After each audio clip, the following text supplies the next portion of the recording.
Okay, now we can generate the rig and try to integrate those new bones into our rig. So unhide the generated rig and generate. And now I can see that my rig layers have gone completely crazy. Something has gone wrong, so I want to undo. Let's hide this driver area as well. And it seems that I have these new bones, the belly bones, all of them on all layers. As you probably know, if you've watched my tutorials, if you select a bone and press M and then shift select a couple of layers, this bone will appear on more than one layers. And here these bones, for some reason, are on all layers. I'm not quite sure why. Maybe I pressed some shortcut by accident. So anyway, let's fix that. I'll quickly select all of these belly bones. Press M and I'll put them on the first layer. The next video is definitely going to be organizational. I'm going to organize all of the layers. But anyway, let's generate now. We have new deformation layer, so I have to select the character and shift select the rig and parent with empty groups. Now I'm going to unhide layer 29. Shift select the character and go to weight paint mode. Control click one of the belly bones. Make sure restrict is off. Choose the draw tool. Check my settings and they seem okay. And I'm going to start painting some weights around the area of that belly bone. I'm not trying to be very precise because I'll only be able to check the actual quality of these weights when I check the deformations. Maybe weight of 0.25 is better, and it will allow me to paint faster.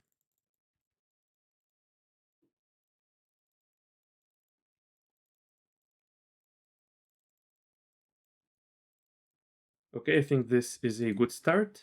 Now I'm going to select the generated rig and choose the legs action. And here you can see that the belly is already raising, so that's a good sign. I think we set up things correctly. You can see this belly bone moving, but the central one is not. Let's unhide layer 30, where we have the MCH bones. Go to pose mode and select one of these bones. Let's select the central one. Select the Y location constraint and unhide this field, the end panel in the driver area. And you'll see that some of the fields are red. And really there is no problem with this setup. The problem is some sort of internal Blender weirdness, and it doesn't automatically update some of the fields. So you need to manually click update dependencies and this bone will start to work. And let's do that for all of the MCH bones. Now you can see that the center of the belly also seems to react to the leg and the side one as well. And so that's nice. However, I still have a lot of clipping between the leg and the belly. What I could do is play with these custom properties that we set up until I get better results. So if I increase the initial distance for the center bone, it will raise the bone higher, and also the multiplier will have a similar effect. Increasing initial distance will make this bone more sensitive to the leg. So when the leg starts getting near this bone, it will react faster to that action, and the multiplier will raise the bone even higher.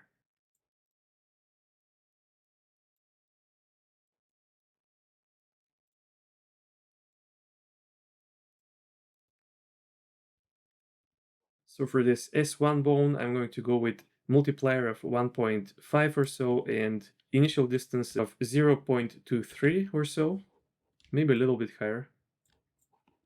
For the central one, a value of 0.33 and a multiplier of 2 or so. The weights we paint will also affect this area, so first I'll tweak these settings and then I'll try painting again.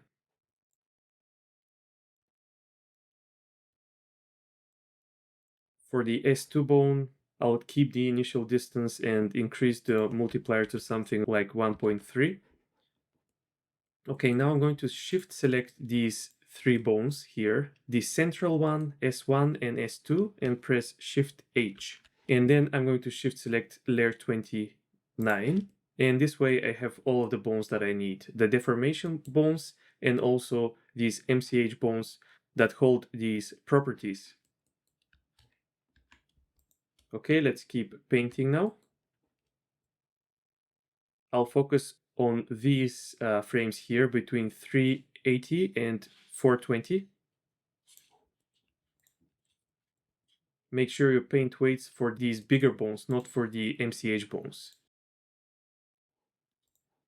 Maybe I can blur a little bit in this area. And I definitely need more weights in the lower part of the belly. So let's do that. So I'll paint more weights in the lower part of the belly, but I'll try not to affect the legs too much.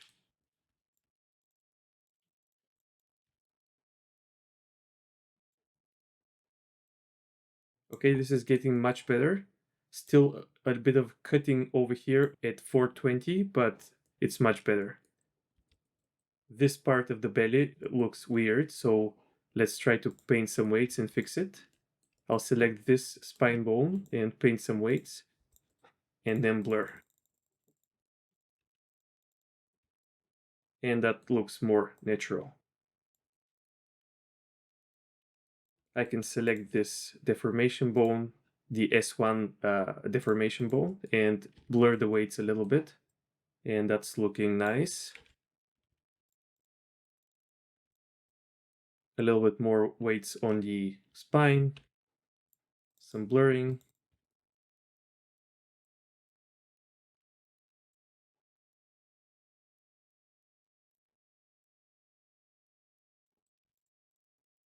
I'm painting more weights in the center of the belly to see if I can improve the cutting at this extreme pose.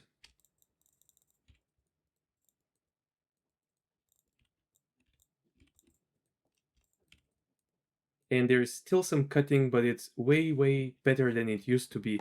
If you really want to make this perfect, you can add more bones and automate them. But here I'm trying to keep the tutorial sensible. I don't want it to take forever, so I'm going to go with something like this. I think this will work well enough. I also want to check frame 40, the sitting pose, and I think I have to select this central belly bone and paint some weights even here in the crotch area. I'm going to reduce the strength to something really slow, like low, like 0.07 or so, and lightly click in this area.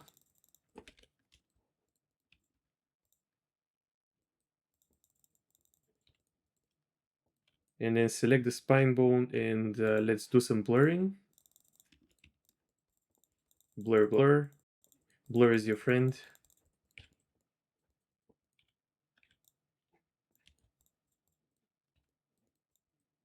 I'm painting more weights on the top of the belly and that gives me more volume. I think this is starting to look good. Even though there is some cutting between the legs and belly.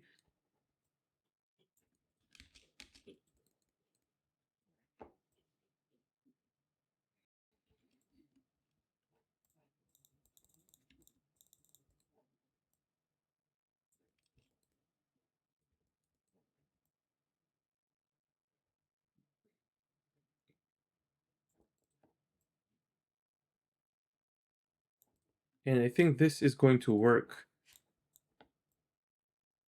I also want to check my poses without corrective smooth. This will show more problems.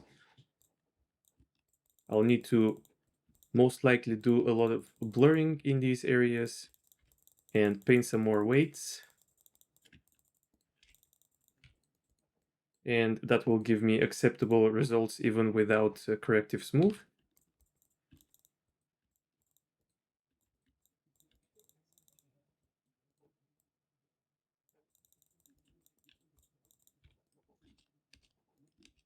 Okay, that's nice. Let's blur this area a little bit.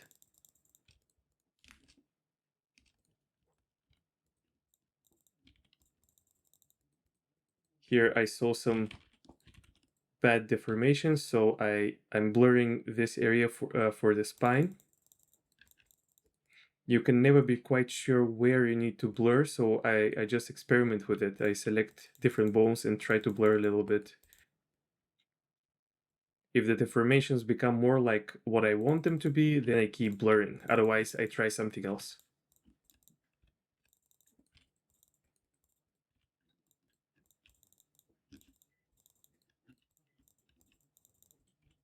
One thing you can do is select one of these, the S1 deformation bones, and paint some weights just a little bit in the breast area, right on the nipple or so. And then that way, for example, over here, where we have really extreme raise of the belly, this will raise this pec area a little bit as well.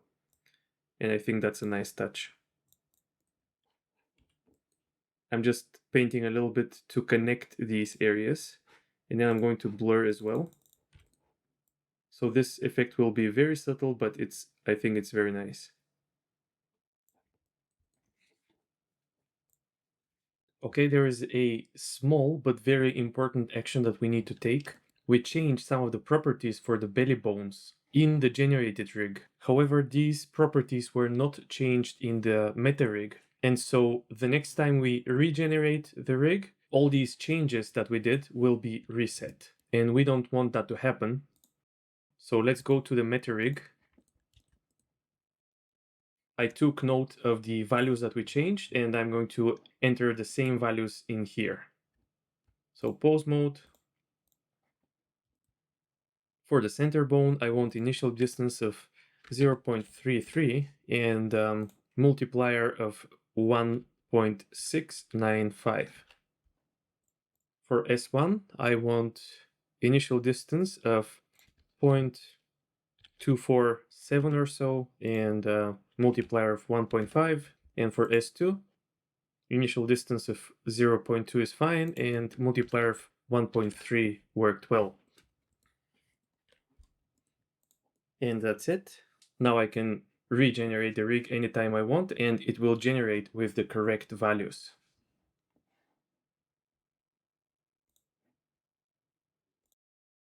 Let's do a quick test. Press generate rig, apply the legs action, and let's unhide the MCH bones.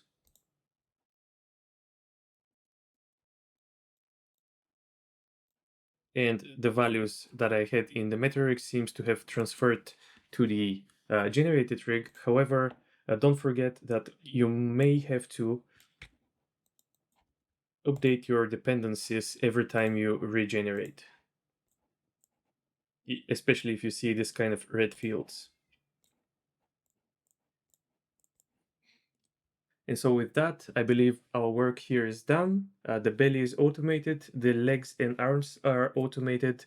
And so in the next chapter, I'll do a little bit of housekeeping or cleaning up the layers and stuff. Then we'll work on the faces, and then we can also work on the props.